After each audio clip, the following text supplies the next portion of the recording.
La romancière Diane Ducré, l'invitée de Télématin. Bonjour Diane Bonjour. Ducré, merci d'être avec nous. Alors votre nouveau roman, Le Maître de l'Océan, est publié chez Flammarion, on va en parler.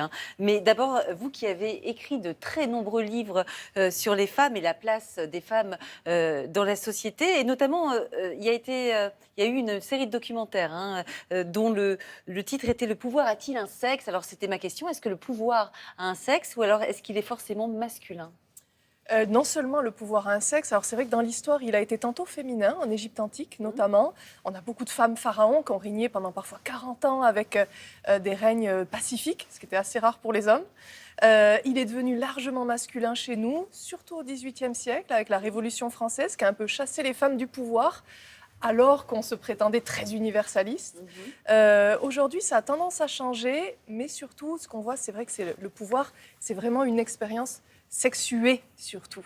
Il y a un rapport vraiment lié au fantasme, au désir dans le pouvoir. On ne vote pas que pour des critères objectifs et rationnels, même si on voudrait le penser. Ça veut dire qu'on vote pour des poils, quoi, par exemple. La virilité, les symboles de la virilité. Alors, je vous dis les poils parce que je pense... J'avais pas fait ce raccourci.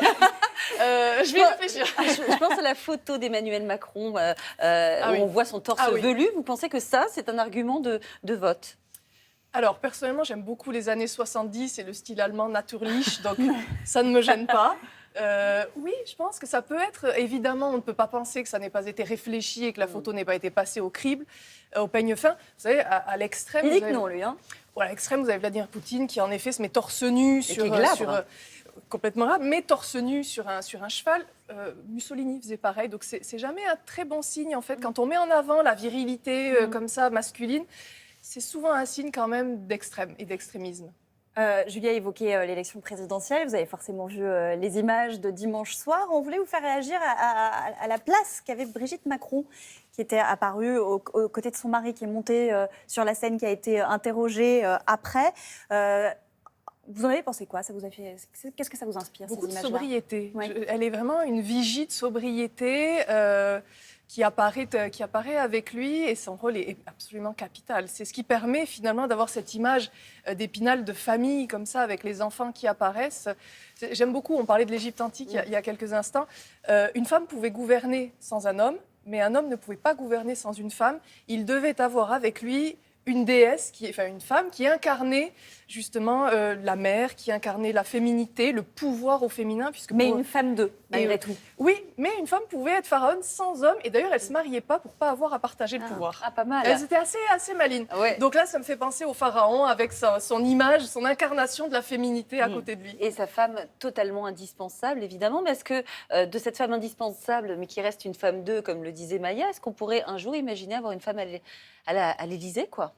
Alors, chez nous, c'est un petit peu difficile. C'est vrai qu'on remarque dans les pays protestants, l'Angleterre ou par exemple l'Allemagne, c'est moins difficile. On a eu des grandes reines régnantes qui mettaient en avant leur féminité. On a eu des premiers ministres. Chez nous, c'est beaucoup plus difficile. Et pourtant, on n'a jamais eu autant de femmes qui se présentent à une élection présidentielle. Oui, mais les femmes ne votent pas forcément pour les femmes. Ça, c'est intéressant. C'est la première fois que les femmes, là, votent assez extrême. Alors que jusqu'à maintenant, il y a une sorte de cordon sanitaire du vote au féminin. Il y a beaucoup de blocages chez nous inconscients qui font que l'autorité vue par le féminin, c'est perçu comme castrateur, c'est perçu difficilement lorsqu'une femme ne joue pas sur l'image de la maternité, de la bienveillance. Ça peut être un vrai blocage. Eh bien justement, c'est pas facile d'être une femme en politique. On va regarder quelques images. Oh, ça suffit, là. Mais qui c'est qui s'est fait Écoutez, ça? franchement. Arrêtez, quoi. Je suis pas une poule, hein. C'est bon. Monsieur le Président, Allez, écoutez.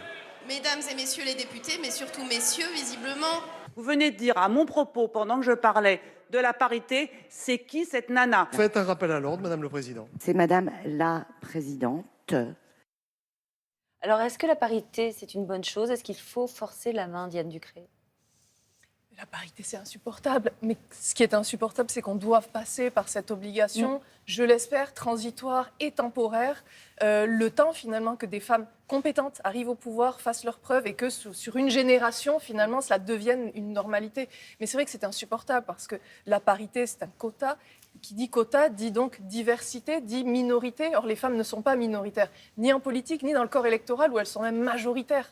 53% des électeurs sûr. sont des électrices. Ouais. Donc il serait temps que ça change et assez rapidement quand même, qu'on se passe vite fait de ces quotas. Ouais, Eh bien, merci beaucoup. merci Diane Ducré.